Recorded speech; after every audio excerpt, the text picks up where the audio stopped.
구독과 좋아요 정말 감사합니다. 최근 인도네시아가 KF-21 전투기 공동 연구개발 사업에 분담금 납부를 재개했지만 올해 약속했던 분담금에 대해서는 여전히 묵묵부답입니다. 방산업계에 따르면 인도네시아는 최근 기술진을 복귀시키는 등 협력 사업을 재개하는 모습입니다만 약속했던 상반기 분담금은 여전히 납부하지 않은 것으로 파악됐습니다. 지난해 KF-21 CJ 1호기 출고식에 참석한 프라보워 수비안토 인도네시아 국방부 장관은 이를 계기로 분담금 협상을 재개하기로 합의했지만 그 이후로 큰 진전이 없는 상황입니다. 그런데 일각에서는 최근 인도네시아가 여러 무기 인수를 위해 분담금 인하를 요구하리라 추측하고 있습니다. 그 이유는 이러한데요. 최근 맥스디펜스 필리핀이 발표한 정보에 따르면 인도네시아는 타이엔카 무인 항공기 12대를 구매한 것으로 알려졌습니다. 타이엔카는 터키 공군을 위해 터키 항공우주 산업에서 설계 및 제조한 무인 항공기입니다. 문제는 타이엔카 아이프의 단가가 약 1억 700만 달러며 한화로 약 1,070억 원이라는 점입니다. 그러니까 총 1조 2천억 원이 들어간다는 이야기인데 우리에게 갚아야 할 금액인 8천억 원을 훌쩍 뛰어넘는 액수라 논란입니다. 이러한 상황에서 답답한 감정이 드는 것은 어쩔 수 없는 일입니다.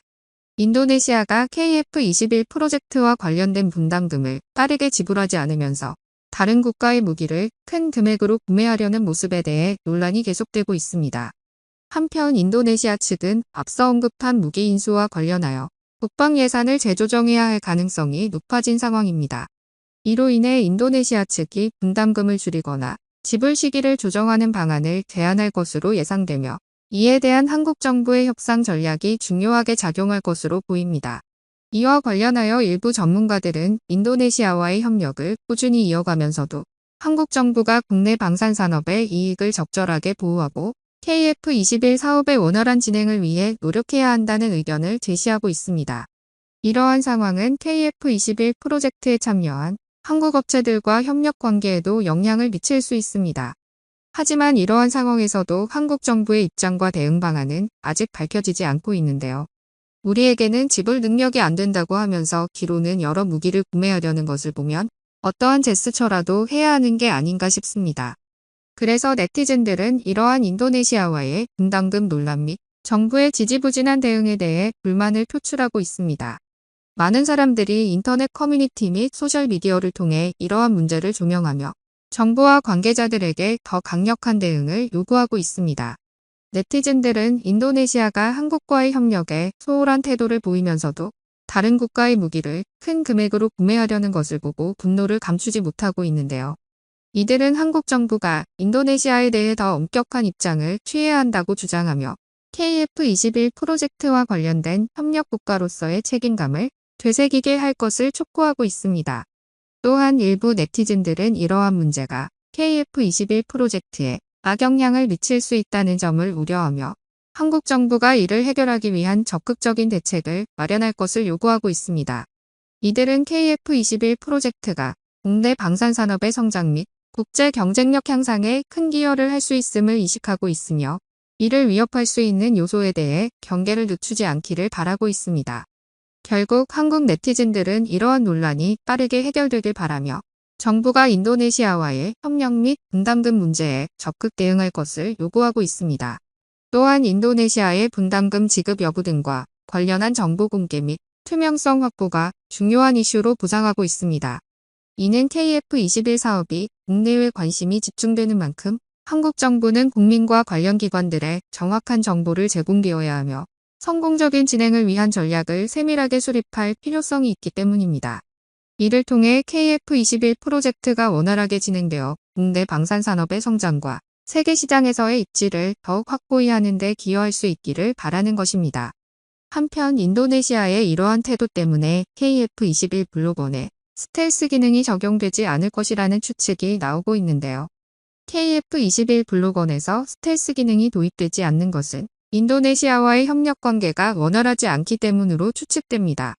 인도네시아와의 협력이 블록1까지만 이루어질 것으로 예상되기 때문에 의도적으로 블록1에 적용될 기술을 제한하려는 것으로 예측하고 있습니다. 그래서 앞으로의 KF-21 블록2, 3 개발에는 다른 국가들과의 협력이 이루어질 것으로 보이며 폴란드를 비롯하여 북유럽 국가 중 일부가 참여할 가능성이 제기되고 있습니다.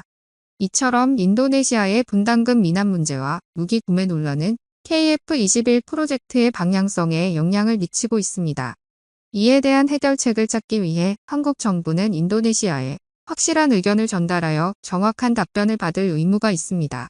한국 정부는 전투기 개발 프로젝트의 계획을 잘 관리하고 목표를 달성하기 위해 끊임없이 노력해야 할 것입니다. 한편 KF-21 프로젝트를 통해 국내 방산산업의 성장과 국제 경쟁력 향상이 기대되고 있습니다. 이 프로젝트는 한국이 독자적으로 개발한 첫 번째 전투기로 세계 시장에서 많은 관심을 받고 있는 것으로 알려져 있습니다. KF-21의 성공적인 개발과 양산은 한국의 항공기 제조 역량을 입증하고 국제 무대에서 인정받는 기회가 될 것으로 전망되고 있습니다.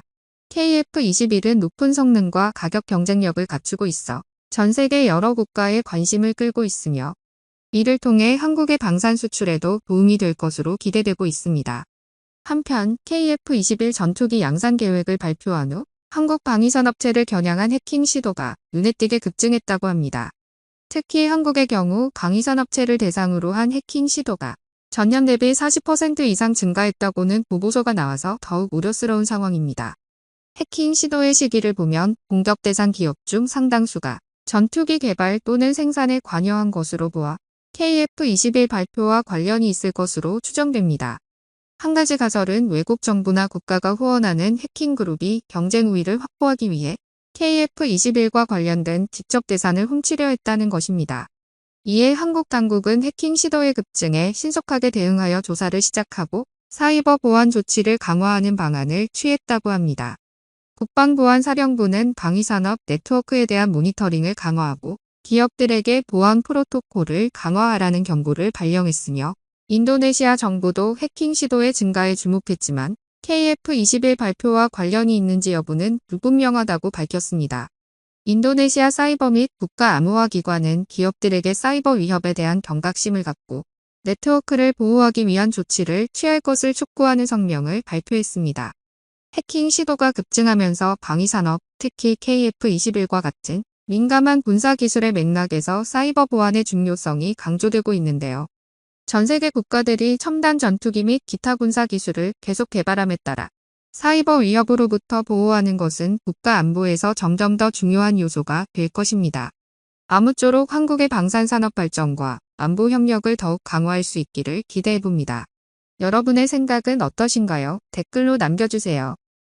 오늘 영상은 여기까지입니다. 끝까지 시청해주셔서 감사합니다.